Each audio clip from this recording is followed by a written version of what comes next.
Good morning, mate. How you getting on? What's on the agenda for Tuesday? Do you know, I had a lot of messages yesterday, people talking about writing down what they had to do and striking it off with a pen. I'd love to see it. I don't know what it is. I don't know the difference between doing it in pen and paper and doing it on like a phone or something like that. But it works, doesn't it? So, nice one if you got involved in that yesterday. And listen, today if you want to have a go, have a go. Just, I saw some people that had wrote down, honestly, like a full A4 of stuff. That don't move the needle every day, man. You just need to go. I think we put so much pressure on ourselves. There's never enough time in the day, is there? We could literally do 1,000 things. There's still 8 things left to do. So what you got to do is decide, like, look, what if I only completed 3 tasks today? If I only got 3 things on this massive to-do list to done, would I be happy? Or which 3 would make me happy to get 3 done? Prioritise them, and if you get any more done, then it's a bonus. But make those 3, and then take the pressure off yourself. Can't do everything in a day. What's the 3 most needle-moving things that you need to do? For me, I need to measure something in the studio. I ordered some soundproofing wrong, so I got to get that measured and reordered quick. That's a big one. I've got one of the lads coming round to help set up some lighting stuff, and we're going to get some like rigging ladders, put them in the ceiling and have the fixed lighting. Otherwise, when we're filming a podcast, you can have 10 tripods on the floor. It's a lot of cables, it's a lot of tripods, it's a lot of floor space taken up. So I want the lighting ones, which is 5 tripods, all put on these ladders and hoisted up into the ceiling. So gonna make a start on that today, and then we only have to have the camera tripods on the floor. And it's just 5 instead of 10. So get both of those things done, and I get my urban reform class done tonight. I'll call that a win, man.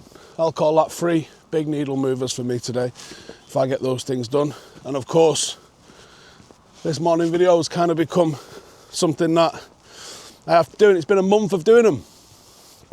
What's your thoughts on having done a month? I don't know at what point I miss a day. I quite like the pressure. I mean, I spoke about pressure of you lot not wanting to let you lot down in the morning that like this video and like me doing the video. There's a few people messaging saying, oh, well, just, you know, don't have to do it and blah, blah, blah. But the thing is, I never said the pressure was a problem. I just think there's a pressure to do it. But I'm okay with the pressure. You know, sometimes pressure forces action, doesn't it? Holds you accountable and that. So I'm fine with it. I don't mind it. So we're out here doing it. Anyway, what we're talking about today, Steve? Well, there's about 3 things I would like to talk about today. Goalkeeper situation, Bruno Fernandez, and last night's Ballon d'Or results. Let's start with the Bruno Fernandez one. Yesterday, Joel asked me on Rio's pod, if you've not seen it, go check it out. Would I sell Bruno Fernandez if an offer came in January for 100 mil? Caveated that by saying, doesn't make sense to sell our best player, our goal scorer, our chance creator. And like Rio said, without him last season, we probably would have been relegated. So just selling him to go fund the Glazers' debt makes 0 level of sense at all. And you can't justify that in the slightest. Selling him, if you had Ballon and Wharton coming in to replace him, that's a different story. And if that was the case, I would do it. And I would be sad about doing it, but I would still do it because I think it would be an upgrade to the squad. And it would be it would be going all in with Ruben Amorim and his system. It would absolutely be going all in, because taking Bruno out of that team, you know, the numbers he's put up in the 5 years he's been here is outrageous. And like I said on the pod yesterday, never been a player more deserving of winning a league title at this football club that hasn't. Never. So it'd be sad to see him go, but hope that he went with a profit for once for a United player, with his sale being used to fund progression for the team. The problem is, well, one, does he want to go? I personally spoke to him in the summer about it, and he kind of dismissed it out of hand. Two, is the desire from Saudi still there in January? Three, would he consider his World Cup chances affected if he went in January? And four, it was a rumoured 100 million in the summer. Is it still 100 million right now? Or in January? Or in summer 2026? Because Bruno's contract only goes till 2027. It feels like the apex of his value was 2 months ago. So I don't think he goes for 100 million next summer. That doesn't mean he necessarily doesn't go, or, you know, he goes for nothing. But I don't think they come back with a 100 million offer. Unless they want it to be 100 million. But there's no footballing reason why it would be 100 million next summer. But let me know in the comments. Don't just put sell or keep. You know, write a sentence out. What's your justification for whichever decision you feel would be the right one? And ultimately, I feel like there isn't a right decision. Only hindsight. You could sell him, buy Ballon and Wharton, and them not work.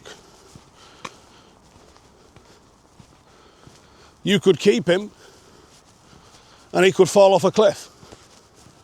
I don't mean literally, you know, form-wise. So, or you could keep him and you continue to try and shoehorn him into a system that he isn't a natural fit for.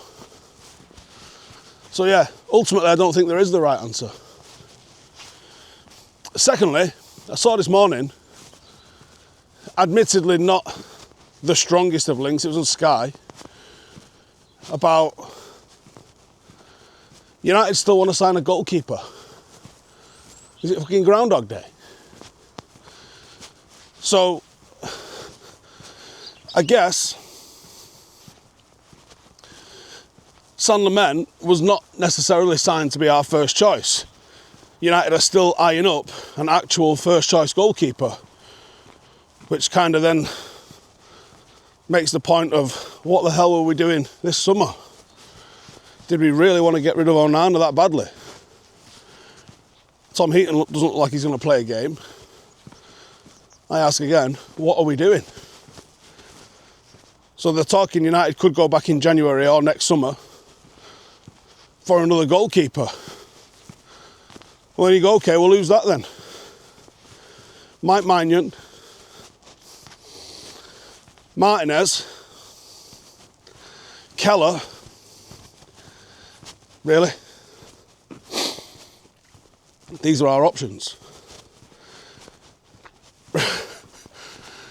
I'd rather just give Lammens a go. I genuinely would rather just give Lammens a go. By the way, how still is everything this morning? So I don't know what's going on there.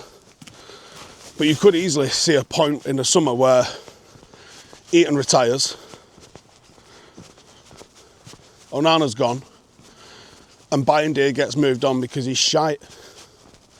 Could easily see that happening this summer, couldn't you?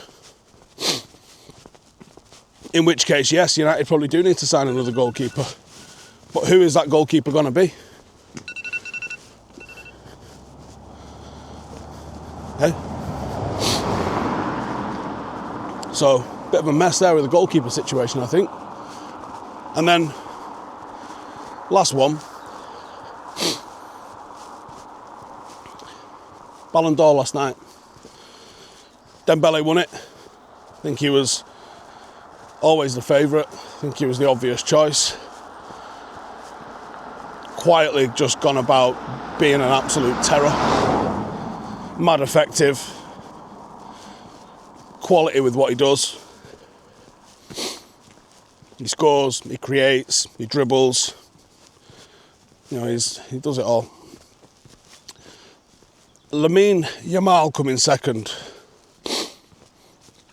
I feel like he got the second place Ballon d'Or because they're earmarking him for first place Ballon d'Or in the future. Far be it from me to defend a Liverpool player, but what Salah did in the last 12 months is more impressive than what Lamine Yamal did in the last 12 months.